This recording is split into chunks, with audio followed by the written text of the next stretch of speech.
Hey everybody, it's Brandon from STEM Tutor Club, and today I want to talk about why the fractional exponents that we discussed in the last video actually can come in handy. To start off, I've created a table to show what happens when we feed multiple different values into our equation. If our equation is 2 raised to the power x, so for example, the y value right here would be 2 raised to the 0th power. Anything to the 0th power is 1. Then this would be 2 to the first power, which is 2, 2 to the second power, which is 4, and then we're continuing this pattern. We're only going up to 16, but this is all we really need to see the pattern. And then what I've done over here is I've simply graphed these coordinates. So for example, these are the corresponding x and y values in the table. So the coordinate 0, 1 is here, 1, 2 is here, 2, 4 is here, 3, 8 here, 4, 16 is here. So this is the function that we're talking about, at least when we plug in whole numbers. And it's easy to calculate this exponent with whole numbers, but when we look at the graph, it seems like we can just sort of connect these dots. It seems natural to do that. So if we just blindly connect these dots, then what we're talking about is a continuous function. In other words, a line that we can draw between the points without picking up our pencil.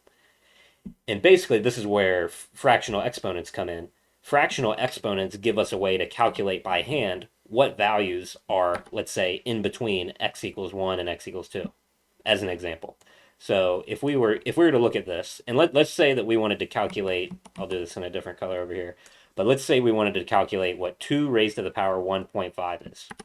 Well, remember, looking at this as a function, 1.5 is our input, so this would be like the input 1, this would be the input 2. So 1.5 would be right here.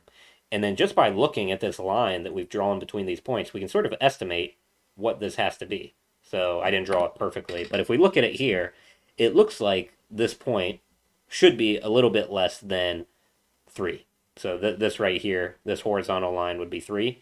And then our orange dot here is a little bit below that. So I don't know exactly what it is. It could be either 2.8 or 2.9. I'll just say 2.9, just as a guess. We could also estimate another value, like for example, 2 raised to the power, let's say 3.7. And we could, using this graph that we've sort of used to connect these dots, we can estimate that value as well. So to find 3.7, remember this will be 1, 2, 3, 4, and then this will be 3.5. Then 3.7 might be about here. So that, again, that's just an estimation. We don't know for sure. But if we bring this up to find the corresponding y value, and I didn't draw this perfectly, but it looks like it's around here. So I would say, a little bit more than 12. Let's say, I don't know, 12.2. I'm just going to make that up. But you can see that these are approximate estimations. And again, we haven't proved that these are what the values actually are. I'm going to do that in a second.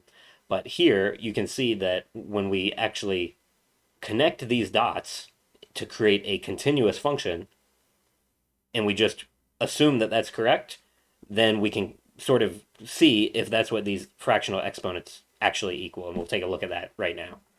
And if we look at these actual values, you can see how close we got with our guess. So here, we guessed that it was about 2.9. It turns out that the exact answer is 2.828. So again, not perfect. We're off by less than 1, but we're still fairly close. And then here, same thing. So we estimated 12.2. Apparently it's 12.99. So again, we're close, but we're almost off by 1, a little bit less than 1. So again, this is just our estimation of the graph that we drew by hand. The reason that this happened, the reason that we didn't get it perfectly or much closer, is basically because I drew it poorly. If we use a computer to draw it, which I'll show you in a second, then it will actually be perfect. And by the way, I just wanted to let you know about a book that I recently wrote that can help you practice your study skills and create a system to do your homework and basically do better on your tests more easily. So if that's something that you're having trouble with in your class, be sure to pick that up for free. The link is in the description if you're interested.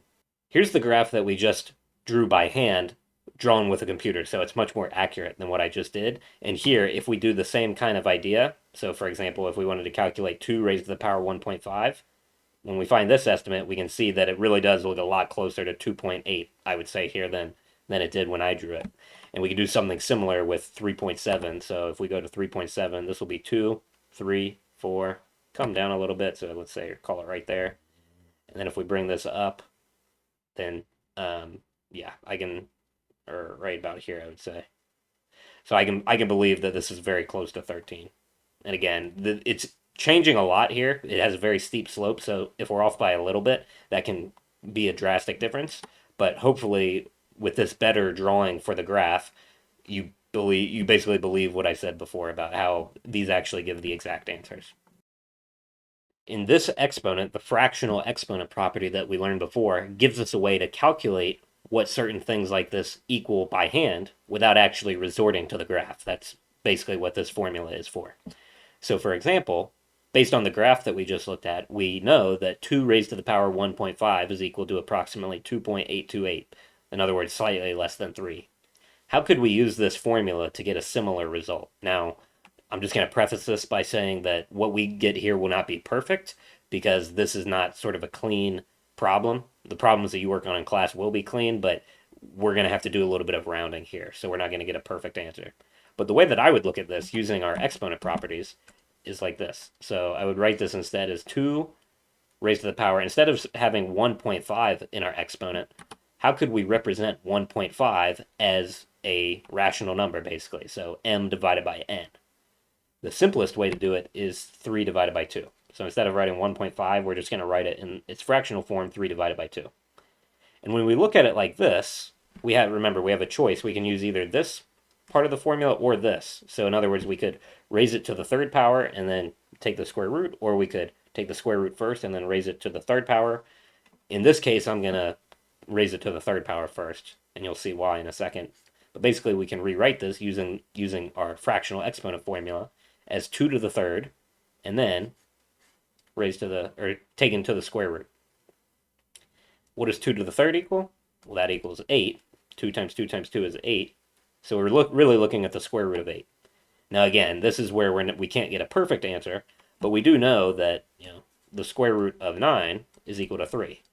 And because 8 is slightly less than 9, then it makes sense that our answer should be slightly less than 3. In other words, 2.8, approximately. So again, this is an estimation, but you can see why this makes sense. So because 8 is a little bit less than 9, when we take the square root of it, we're going to get a little bit less than 3 as our answer, which you can see that we get here. Either way, the fractional exponents that we calculate are really just the values on this continuous line in between the dots. The dots, remember, are at the whole number inputs, so 0, 1, 2, 3, 4.